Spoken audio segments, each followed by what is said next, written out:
Assalamualaikum warahmatullahi wabarakatuh. Selamat pagi, siang, sore dan malam. Salam Rahayu, Sagung Dumadi. Salam Trisula Weda. Sampurasun. Terima kasih teman-teman yang masih tetap setia di Indigo Online TV. Dan selamat datang para subscriber baru. Angga Yuwasira Maring Kaluhuran.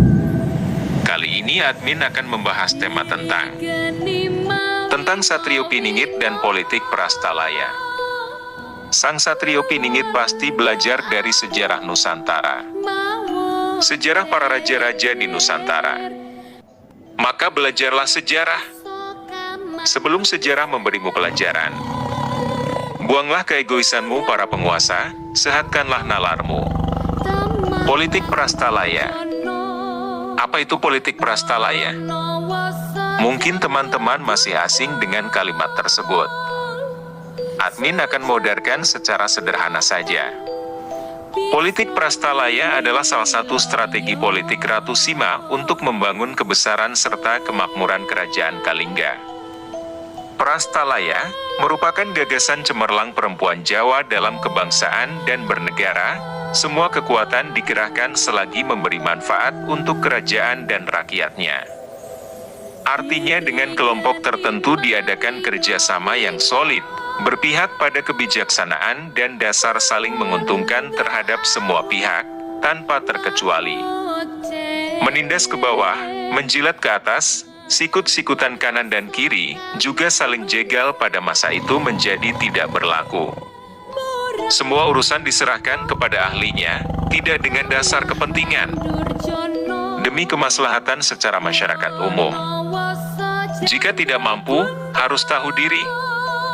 Jangan memegang amanah yang tak sanggup mengemban, karena pertanggungjawabannya sangat berat. Pada zaman kerajaan dahulu, bisa dieksekusi pidana mati.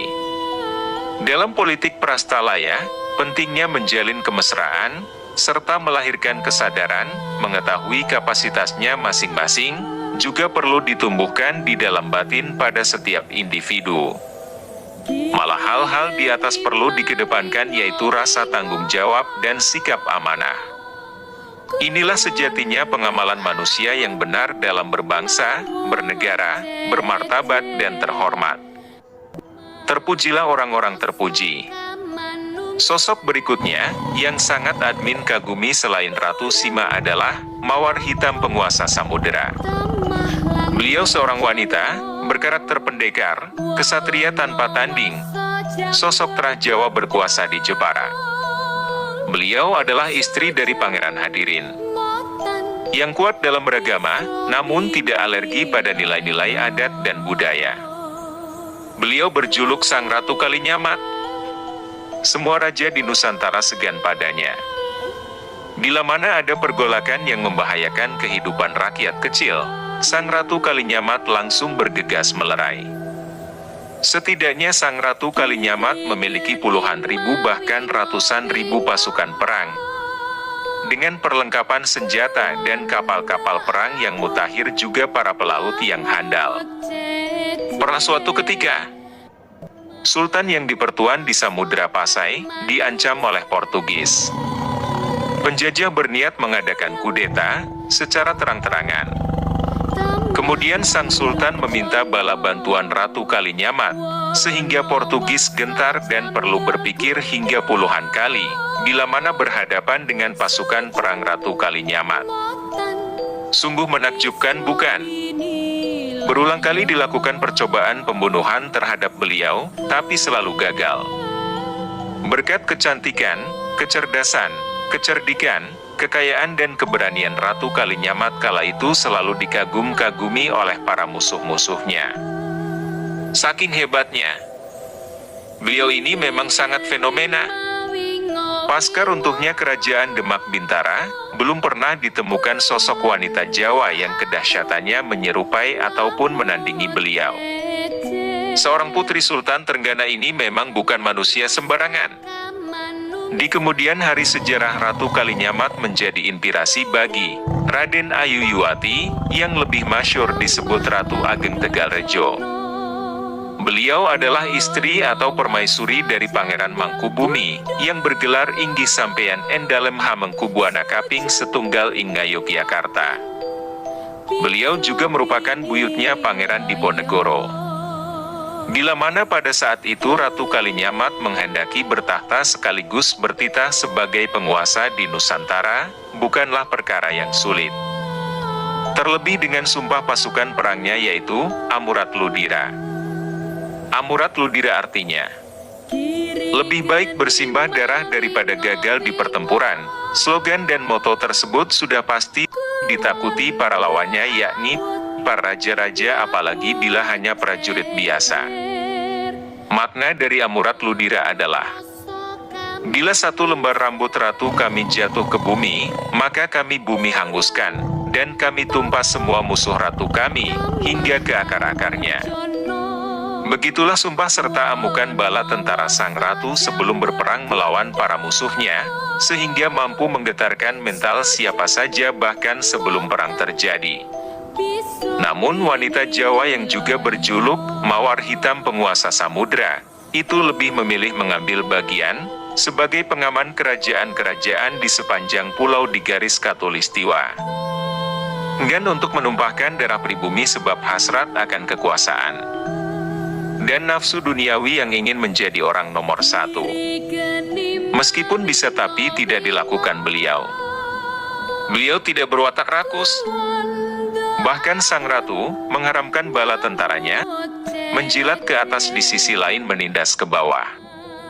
Prajurit dan pasukannya haruslah beradat dan berbudi pekerti luhur sekalipun dikdaya, berkuasa dan sakti mandraguna. Kalimat tepatnya harus bisa ngayomi, ngregani dan ngajeni. Artinya harus bisa mengayomi, melindungi, harus bisa menghargai. Kesultanan Pajang dan Kerajaan Mataram Islam tidak lepas dari jasa besar beliau. Bumi Laweyan yang sekarang berada di zona Surakarta pada masa lampau, di era Ki Ageng Ngenis kemudian menjadi maju pesat, sebagai pusat perdagangan benang dan kain pun atas kiprah dan bantuan sang Ratu Kalinyamat. Bila saja setiap dari kita mewarisi jiwa patriotisme sang Mawar Hitam Penguasa Samudra, tentu bangsa yang besar dan kaya raya ini akan berjaya dalam waktu yang singkat. Bahkan kesaliman dan pembodohan yang dilakukan oleh para oknum yang bercokol di negeri ini akan tersingkir dalam sekejap.